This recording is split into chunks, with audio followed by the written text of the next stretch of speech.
नमस्कार मित्रों, सूचना सहायक भर्ती परीक्षा में आपके जो क्वेश्चंस डिलीट हुए हैं और नेगेटिव मार्किंग इत्यादि, उससे संबंधित बहुत सारे अभ्यर्थियों की क्वेरी है कि प्रश्न है वो किस प्रकार से हम उसकी है वो जो मार्किंग है, वो किस प्रकार से कर पाएँ? बहुत सारे अभ्यर्थी कह रहे हैं मेरे तो बहुत ज़्यादा क्वेश्चंस है वो सही है, लेकिन फिर भी मैं इस जो रिजल्ट लिस्ट है, इसमें मेरा है वो नाम 3 गुणा में भी नहीं आ रहा है। तो इस पर हम है वो थोड़ा-सा चर्चा करेंगे और आपके कंप्लीट है वो बताऊँगा और कुछ क्वेश्चंस इसमें डिलीट होने के साथ-साथ में आंसर भी चेंज हुए। तो डिलीट वाले तो मैंने एक-एक क्वेश्चंस करके आपको इससे पहले वाले सेशन में कल मैंने आपको बताया था। कुछ क्वेश्चंस के जो आंसर चेंज हुए हैं, वो भी हमने फाइंड आउट किया है। तो आप देखिए, प्रश्न संख्या ये प्राथमिक आंसर की है जो कि आपकी 21 जनवरी को जो परीक्षा हुई थी और इसकी 2 फरवरी को प्राइमरी आंसर की जारी करके आपसे ऑब्जेक्शन माँगे थे। और ये इसकी फाइनल आंसर की है जो कि 1 जुलाई को यानी कि कल इसकी फाइनल आंसर की भी रिजल्ट के साथ में जारी की। तो आप सभी को पता है हमने एक-एक क्वेश्चंस करके देखा कि 7 क्वेश्चंस है वो क्या हो गए हैं, इसमें डिलीट हो गए हैं। तो डिलीटेड प्रश्नों की संख्या कितनी है? 7 है। ये जो रेड वाले हैं ये सारे के सारे पहले से ही आंसर ये माने गए थे और अब फाइनल आंसर की में डिलीट कर दिए। इसमें जो प्रश्न संख्या 8 है, इस प्रश्न संख्या 8 में प्रारंभिक आंसर की में सी इसका आंसर दे रखा था और अब जो फाइनल आंसर की में इसका आंसर चेंज करके क्या कर दिया गया है, डी कर दिया गया है। तो ये इसमें चेंज हुआ है, तो आप प्राथमिक आंसर की के अकॉर्डिंग इसका डी आंसर है। अगर आप सी के अकॉर्डिंग मान करके मार्किंग कर रहे हैं, तो आप चेंज कर दीजिए, अब आपको आंसर सही डी मानना है। अगर आपने सी किया है, तो आपका सवाल गलत है। ठीक है? और 125 नंबर जो क्वेश्चंस है उसका सी आंसर था। अब जो आंसर जो चेंज हो गया है इसका वो बी कर दिया है। तो कहने का मतलब है 2 प्रश्न है, इसके आंसर चेंज हुए हैं और 7 प्रश्न डिलीट हुए हैं। अब इसकी मार्किंग कैसे करें कि आपके कितने प्रश्न सही हो रहे हैं? क्या इसमें नेगेटिव मार्किंग थी? तो आप अपना जो प्रश्न पत्र जो आपको एग्ज़ाम जो हॉल में मिला था, उस प्रश्न पत्र को आप देखेंगे, तो उसमें नेगेटिव मार्किंग की गलत उत्तर के संबंध में नकारात्मक अंकन होगा, ऐसा उस क्वेश्चंस पेपर में कहीं नहीं लिखा हुआ है, यानी कि आपकी नेगेटिव मार्किंग नहीं थी। लेकिन अगर आपने जो 150 क्वेश्चंस थे, उन 150 प्रश्नों में से कोई भी प्रश्न है वो आपने अटेम्प्ट ही नहीं किया है, उसको पाँचों विकल्पों में से एक भी विकल्प उसका आपने नहीं चुना है, तो फिर आपकी 1/3 नेगेटिव मार्किंग है, वो हो जाएगी ब्लैंक ऑप्शंस की वजह से। अगर आपने उत्तर नहीं चुना है, तो नेगेटिव मार्किंग होगी। अगर आपने 150 प्रश्न ही अटेम्प्ट कर दिए गए हैं, चाहे सही करे या गलत करे, तो आपकी नेगेटिव मार्किंग नहीं होगी। ठीक है? तो नेगेटिव मार्किंग के संबंध में आप है वो आश्वस्त हो गए। अब देखिए, आपका प्रश्न है वो आप मार्किंग कैसे कैलकुलेट करें? ये सबसे बड़ा सवाल है। तो देखिए, आपका जो प्रश्न पत्र था, वो कितने अंकों का कितना था? यानी कि 100 अंकों का था। ठीक है? टोटल आपके जो मार्क्स मिले आपको वो 100 मिले थे। लेकिन प्रश्न कितने पूछे गए थे? प्रश्न पूछे गए थे 150। तो 150 प्रश्नों का पेपर था और उसकी जो अधिकतम अंक था वो कितना था? 100 नंबरों का पेपर था, 150 प्रश्न थे। तो अब एक प्रश्न है वो कितने मार्क्स का हो गया?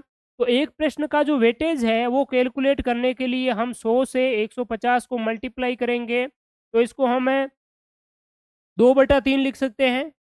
ठीक है? 2 और 3, ठीक है? तो कहने का मतलब है एक जो प्रश्न है, एक प्रश्न का जो वेटेज है वो 0.66666 है वो मिलता है। तो 0.66 एक प्रश्न का क्या है? वेटेज है, यानी कि अगर आपने एक प्रश्न सही किए तो आपको कितने जो है वो मार्क्स मिलते? 0.66। लेकिन अब चूँकि 7 सवाल है वो डिलीट हो गए हैं। कितने सवाल डिलीट हो गए हैं? 7 क्वेश्चन्स है वो आपको डिलीट कर दिए हैं फाइनल आंसर की में आपत्तियाँ माँगने के बाद में। अब जो 7 क्वेश्चन्स जो डिलीट किए हैं, इससे डिलीट का तात्पर्य क्या होता है? बोनस अंक इत्यादि आपको कुछ नहीं मिलता है। डिलीट का मतलब होता है वो आपके क्वेश्चन्स पेपर से ही आउट हो गए हैं। यानी कि पहले आपका 150 प्रश्नों का पेपर था, अब जो वो पेपर है, वो कितना रह गया है? अब 150 का न रह करके वो 143 नंबर का पेपर आपका रह गया है। लेकिन उसकी जो मार्किंग है, अधिकतम जो अंक है, वो अधिकतम अंक 100 ही रहने वाले हैं। अंकों में कोई आपकी हेरी-फेरी, हेर-फेर नहीं होगी। जितने प्रश्न थे, वो प्रश्न डिलीट किए हैं और अंक जितने रहेगा, यानी कि जितने का था, वो ही रहेगा। तो अब 143 जो क्वेश्चन्स हैं, इसका क्या है, प्रत्येक प्रश्न की वेटेज है वो बढ़ जाएगी। आपका प्रश्न है पूरा अलग-अलग सेक्शन वाइज़ नहीं बँटा था, जैसे जूनियर अकाउंटेंट में है और कुछ एग्ज़ाम्स हैं उनमें सेक्शन वाइज़ था, तो आपको सेक्शन वाइज़ क्वेश्चन्स कैलकुलेट करने थे मार्किंग। तो अब आपका 143 क्वेश्चन्स का और 100 मार्क्स का पेपर है, तो हम क्या करेंगे 100 बटा 143 करेंगे, तो एक प्रश्न का वेटेज निकल कर के आ जाएगा कि एक प्रश्न कितने अंकों का है। तो इससे अगर हम इसको कैलकुलेट करेंगे तो 100 बटा आप भी भाग दे सकते हैं 143 करेंगे तो आंसर आएगा 0.6993। बहुत सारी अनंत में संख्या है वो आपकी आती है, लेकिन यहाँ आप इतना करेंगे तो 99.99 जो आपके परसेंटेज है, वहाँ तक आपको जो शुद्धता है वो मिल जाएगी। तो अब आपको क्या करना है, आपके प्रत्येक जो प्रश्न है, सही जो आपका प्रश्न है, उसका जो मार्क्स है, जो प्राप्तांक है, वो आपको कितना मिलेगा 0.6993। जब प्रश्न अगर ये डिलीट नहीं होते तो आपको कितना मिलता 0.666। तो जो डिलीट प्रश्न हुए हैं उससे नुकसान किसको है? तो उससे उन अभ्यर्थियों को नुकसान है जिनके ये डिलीट होने वाले सारे के सारे प्रश्न प्राइमरी आंसर की के अकॉर्डिंग सही हो रहे थे और अब चूंकि डिलीट हो गए हैं तो उनको क्या है इससे नुकसान है, उसको इससे है वो विशेष कोई फायदा नहीं मिलने वाला है। अगर प्रश्न डिलीट नहीं होते तो उनको एक प्रश्न का 0.6993 मार्क्स मिलता। अब चूंकि डिलीट हो गए हैं तो जो वेटेज पहले कितना था 0.666 था, इससे 0.69 हो गया 6 से, यानी कि 0.3 का जो वेटेज है वो आपका बढ़ा है। तो ये बढ़ा हुआ जो वेटेज है 0.03 का जो बढ़ा हुआ वेटेज है ये सारे स्टूडेंट्स को मिलेगा। इसका मतलब है नुकसान उन्हीं को है जिनका है वो सही हुआ है और जिनका गलत हुआ है उनको ये जो बढ़ा हुआ जो वेटेज है इस वेटेज का उनको फायदा हो गया है। ये सीधी सी बात है। तो अब अगर किसी भी अभ्यर्थी के, जैसे कि मान लिया किसी अभ्यर्थी के 92 क्वेश्चंस है वो सही हो रहे हैं, 92 क्वेश्चन सही हो रहे हैं तो कितने मार्क्स है आपके, कितने नंबर है वो आए, आप कैसे कैलकुलेट करेंगे? तो 92 को मल्टीप्लाई करेंगे 0.6993 से, ठीक है? इससे मल्टीप्लाई करेंगे जितने आपके मार्क्स आएंगे तो 92 इंटू 0.6993, यानी कि आपके जो मार्क्स बन रहे हैं 64.33 जो मार्क्स है वो आपके बन रहे हैं। अगर किसी के 92 प्रश्न है वो सही है तो उनके जो मार्क्स हैं वो कितने हैं 64 मार्क्स है वो बन रहे हैं या 64 परसेंटेज बन रहे हैं।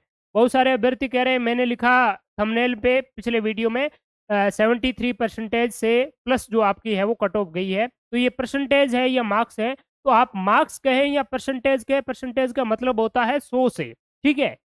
तो ये आपके मार्क्स यानी कि 100 मार्क्स का ही पेपर है, 100 ही परसेंटेज हम काउंट 100 ही से तो कैलकुलेट करते हैं, ठीक है? तो ये आपका आप समझ गए होंगे कि आपको कैसे कैलकुलेट करना है।